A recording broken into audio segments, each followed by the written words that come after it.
როგორ მოქმედებს თქვენ საქმიანობაზე ის, რომ ახლა ოფიციალურად შეიძლება აკრძალონ რა გავლენას მოახდენს თქვენ საქმიანობაზე, არ ვიცი ძალიან აქტიურად ხართ ჩართული დაკავებული ადამიანების დახმარების პროცესში, ხო, სამართლებრივ იურიდიულ დახმარებას გულისხმობ. რა გავლენას იქონებს, მოკლედ, როგორც პირადად თქვენზე, როგორც კოალიციის წარმომადგენელზე, ასევე მთლიანად პოლიტიკურ გაერთიანებაზე ეს გადაწყვეტილება. მოგესალმებით პირველ რიგში, აღსანიშნავია, მოდით დავიწყოთ განმარტება იმით, თუ რას ნიშნავს და რატომ არის საჭირო პოლიტიკური რეგისტრაცია, ასე ვთქვათ, პოლიტიკური პარტიის და პოლიტიკური სტრუქტურის არსებობა. ხო, ეს მნიშვნელოვანია, იმიტომ რომ პოლიტიკური ერთი იდეის გარშემო შეკრებილმა პოლიტიკურმა, ასე ვთქვათ, შეხედულებების მქონე ადამიანებმა შეძლონ არჩევნების გზით პოლიტიკურ პროცესში მონაწილეობა და დღეს ჩვენ ვხედავთ, რომ პაპუაშვილმა ქართული ოცნების პარლამენტის თავმჯდომარემ განაცხადა, რომ თურმე ყველა ის პარტია, ვინც დაგვასახელა ყოველ შემთხვევაში, ვისაც ელექტორალური გავლენა შეიძლება ჰქონდეს, გუკრძალავს. ანუ კრძალავს მთლიანად ოპოზიციას, რომ მოკლას ოპოზიცია და მხოლოდ გააჩინოს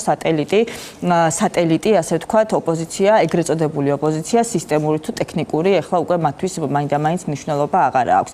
მოცემულ შემთხვევაში ჩვენ ასევე ვიხილეთ ამ ეგრეთ წოდებულ ბრიფინგზე ის კრიტერიუმები, რაც დაასახელა და ერთ-ერთში ზუსტად ასახავს ოცნების საქმიანობას. ერთ-ერთში და აუცილებლად ძალიან მალე დადგება ის პერიოდი, როდესაც ერთადერთი პარტია, ვინც სახელმწიფოს ღალატისთვის, ვინც კონსტიტუციური გადატრიალებისთვის და ადამიანის უფლებების მასობრივი და სისტემური რღვევისთვის აგებს პასუხს, ეს იქნება სწორედ ქართული ოცნება. რაც შეეხება ჩვენ საქმიანობას, ჩვენი საქმიანობა, რა თქმა უნდა, გაგრძელდება ჩვეულებრივად. ეხლა მე ვერავინ ვერ ამიგზავნებს უფლებადაცვითი საქმიანობის განხორციელებას, ვერავინ ვერ ამიგზავნებს ვიყო იქ სადაც ვარ და ვიყო ყოველთვის ადამიანების გვერდით. მიუხედავად იმისა, რომ სახელობითად ჯერჯერობით ამ სარჩელში არ ჩანს, ასე ვთქვათ, არ დაასახელებენ არავის, პირდაპირ გაფრთხილება რო იყო, რომ სახელობითათაცო, აუცილებლადო, როგორც კი რაღაცას გააკეთებთო, ეგრევე აკრძალავთო. არ გვეშინია ბატონო ამ აკრძალვების, ჩვენ ისედაც გართულებული გვაქვს, ფაქტობრივად აკრძალული გვაქვს საქმიანობა ამ ოფიციალურ რაღაცა საქმიანო მოქმედებებამდე ოცნების მხრიდან, მათი გადასახედიდან ოფიციალურზე და მაინც ვსაქმიანობთ. ჩვენ აუცილებლად ქართულ ხალხთან ერთად მივაღწევთ ცვლილებებს და ამ ცვლილებების ფარგლებში, რა თქმა უნდა, არჩევნებშიც მივიღებთ მონაწილეობას და პოლიტიკურ პროცესებში სრულფასოვნად ვიქნებით ჩართულები. გაცილებით მნიშვნელოვან საქმეზე რომ გადავიდეთ, რაც შეეხება დაკავებულებს, ხომ, აქციებზე დაკავებულებს. თქვენ ამბობთ, ხო, თქვენი მონაცემებით, როგორც ვიცით, ძალიან დიდია რაოდენობა ამ ადამიანების, ხომ? რა ვიცით ოფიციალურად, რამდენად შეიძლება აჭარბებდეს ეს რაოდენობა ოფიციალურ მონაცემებს, ხო, რა მდგომარეობა ამ ადამიანებს. კი ბატონო, აი მაგალითად იგივე ამ მიმართულებით რომ წავიდეთ, მე აღვნიშნე, რომ ოცნების მხრიდან ხდება სისტემური და მასობრივი ადამიანის უფლებების რღვევა და ამას აჩვენებს მათ შორის ის ეგრეთ წოდებული საკანონმდებლო ცვლილებები, რომელიც ამ არალეგიტიმურმა პარლამენტმა შეიტანა ადმინისტრაციულ სამართალდარღვევათა კოდექსში და სისხლის სამართლის კოდექსში და მოახდინა აქციაზე, ანუ პროტესტის უფლების სარგებლობის კრიმინალიზება. ამის ფარგლებში ჩვენ ვხედავთ სულ ბოლო რამდენიმე დღეში 100-ზე მეტი ადამიანია სისხლის სამართლებრივი წესით დაკავებული და უკვე 105 ჩემი მონაცემებით, რომ შინაგან საქმეთა სამინისტროს რამოდენიმე დღის წინ გავრცელებული ინფორმაცია აბსოლუტურად არასწორია, იმაზე მეტი იყო იმ მოცემულობაშიც კი დაკავებული, მაგრამ დღეის მდგომარეობით ის მოცემულობა, რაც მე მაქვს და აღრიცხული მაქვს, 105 ადამიანი უკვე არის დაკავებული ადმინისტრაციული წესით. ეს რას ნიშნავს, რომ არ ვრცელდება ინფორმაცია? ადამიანები როგორ უნდა მოძებნონ თუნდაც ახლობლად ოფიციალურად? ჩვენ სრულიად ჩართულები ვართ, სრულად, მათ შორის ახალის და კოალიცია ცვლილების ცხელი ხაზი ამ მიმართულებით აქტიურად მუშაობთ. მთელი ღამის თუ დაკავების შემდგომ ყოველწუთიერად აქვთ ადამიანებს ჩვენთან კომუნიკაცია, პოულობთ ამ ადამიანებს, მერე ვეხმარებით ადვოკატების მოძებნაში, იმიტომ რომ ქსელში ჩართული არიან მოხალისი ადვოკატები, ისევე როგორც მე სასამართლო ეტაპზე, როდესაც ათობით დაკავებული, მაგალითად ერთხელ იყო შემთხვევა, რომ ათობით დაკავებულის გადაიყვანეს ერთიანად სასამართლოში და მოახდინეს, ასე ვთქვათ, ამდენი პროცესის ერთად ჩართვა, არასამთავრობო ადვოკატები ძალიან აქტიურად იყვნენ ჩართული და ეხმარებიან ამ ადამიანებს. მოკლედ, ეს ნიშნავს იმას, რომ ეს ყველაფერი, ეს ზეწოლები ჩვენ გვაძლიერებს, ჩვენ გვაერთიანებს, ჩვენი დამარცხება არის შეუძლებელი, ადამიანების დაშინება არის შეუძლებელი, იმიტომ რომ ამდღელა ციფრები ვთქვი, ხო, დაკავების და ამის მიუხედავად პროტესტი ცოცხალია, ჩვენ ვიხილეთ 26-ში რამხელა საპროტესტო აქცია, ასეთი კიდევ არაერთი იქნება და განმეორდება და ყოველდღიურად ვხედავთ რუსთაველს გადაკეტილს, ხო?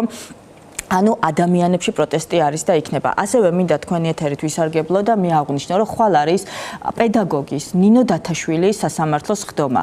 ნინო დათაშვილის პროცესი მდგომარეობაზე ჩვენ გავიგეთ, ხო, კი ბატონო, ნინო დათაშვილის მდგომარეობა არის ძალიან გართულებული. მიუხედავად იმისა, რომ ციხის მხრიდან ხდება ხელშეწყობა და მაქსიმალურად არიან ჩართულები, რომ ის სამკურნალო შესაძლებლობები ქონდეს ციხეში, ფაქტია, რომ ბოლო MRI-ის კვლევით, რომელიც რამდენიმე დღის წინ გადაიღეს, უკვე 2 დაზიანების კერა აქვს და ფაქტია, რომ მისი ჯანმრთელობის მდგომარეობა უარესდება, ანუ ციხის პირობებში შეუძლებელია ერთი მისი ჯანმრთელობის მდგომარეობის შენარჩუნებაც კი არა თუ გაუმჯობესება და მეორე იმ ორი ოპერაციის გადატანა, რომელიც მას ეკუთვნის. ამიტომ ხალხნო ხმა ავიმაღლოთ, მოსამართლესაც მიმართავ, რომ რეალურად შეაფასოს, გაიაზროს თავისი როლი მთელ ამ პროცესში და არაფრით არ შეიძლება ნინო დათაშვილის აღკვეთი ღონისძიების ფარგლებში წინასწარ პატიმრობაში დატოვება. არაფრით არ შეიძლება ამ უდანაშაულო ადამიანის, რომელიც ასე ჯანმრთელობას კარგავს ფაქტობრივად ციხის პირობებში და რომლის მიმართ ჩადენილი დანაშაულიც მანდატური სამსახურის წარმომადგენლების მხრიდან დღემდე არის დაუსჯელი.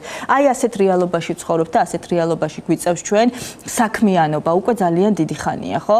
მაგრამ ვერ გვაჩერებს ეს ოცნება და ვერ შეგვაჩერებს აუცილებლად ამ დაუღალავი პროტესტის, გაუჩერებლობის და პრინციპული ბრძოლის ფარგლებში დადგება ცვლილებები და ამ ცვლილებების მერე აკრძალულებიც მივიღებთ მონაწილეობას პოლიტიკურ საქმიანობაში და ჩავატარებთ იმ რეფორმებს, რომელიც ამ ქვეყანას წაწევს წინეს, ერთი და მეორე პასუხს აგებს ყველა ის პერიოდი და განსაკუთრებით ოცნება, ხო, რომელიც სახელმწიფოს ღალატობს დღეს. ნინო დათაშვილზე მინდა მაინც დავაზუსტო, ანუ ციხის პირობებში მისი მდგომარეობა ადეკვატურად არის შეფასებული, ხომ? ეს როგორ შეფასდა, რომ ის ნამდვილად საგანგაშო მდგომარეობა და ნამდვილად კი ბატონო, ციხის პირობებში ჩარევა არის საჭირო, მაგრამ ის გადაყვანილი იყო კლინიკაში, ის დაუმძიმდა მდგომარეობა, ის გადაყვანილი იქნა კლინიკაში, კლინიკაში ჩაუტარდა MRI კვლევა და ექიმის კონსულტაცია და სწორედ სამედიცინო დოკუმენტაციის შესაბამისად ვამბობთ იმას და მასზე დაყრდნობით იმას, რასაც ვამბობთ.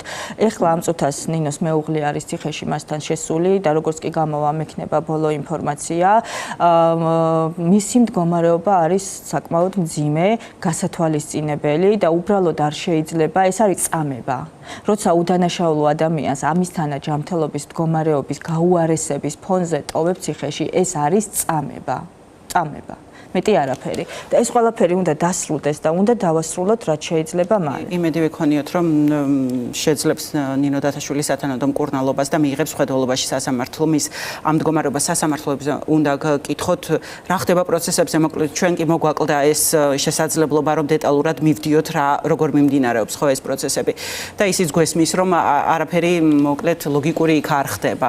მაგრამ მაინც თქვენთვის, თქვენი პროფესიული გამოცდილებიდან გამომდინარე, თქვენ ყველა დეტალის დაცვით ადვოკატები, რომლებიც იცავთ ამ ადამიანებს, მიხვებით იმას, რომ შეეცადოთ სამართალი დაიცვათ ამ ვითარებაში, ხო?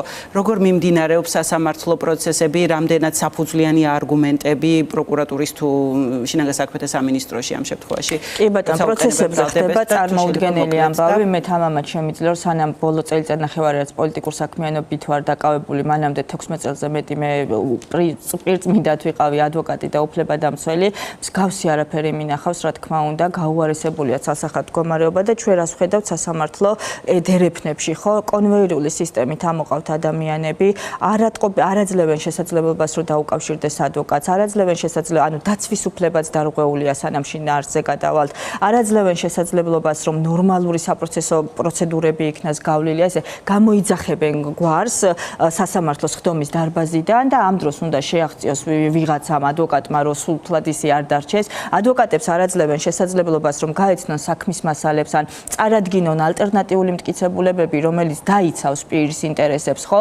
მე პირადად მქონდა ასეთი შემთხვევა და არც ერთ შემთხვევაში არც ხდომის გადადებაზე და რაიმეს ალტერნატიული მტკიცებულების ჩადებაზე ლაპარაკი ზედმეტია და კიდევ ტენდენცია რაც გამოიკვეთა ბოლო პერიოდში, აი მაგალითად გუშინ და დღეს ორის ხდომა გადაიდო უკვე მეორედ, იმ მარტივი მიზეზის გამო, რომ შინაგან საქმეთა სამინისტროს მტკიცებულებები არ აქვს საქმეში. ასეთ დროს კი არ უნდა გადაიდოს ხდომა, საქმის წარმოება უნდა შეწყდეს მტკიცებულებების არარსებობის გამო, მაგრამ სწორედ ამიტომ აქ აშავებს სასამართლო და ამიტომ არის ამ ყველაფრის მათ შორის ამ ყველაფრის ნაწილი ამ რეპრესიული ერთიანი სისტემის და ოცნების შესაბამისად, რომ არ მოქმედებს კანონის ფარგლებში და რეალურ მართლმსაჯულებას ის არ ახორციელებს. დიდი მადლობა სტუმრობისთვის.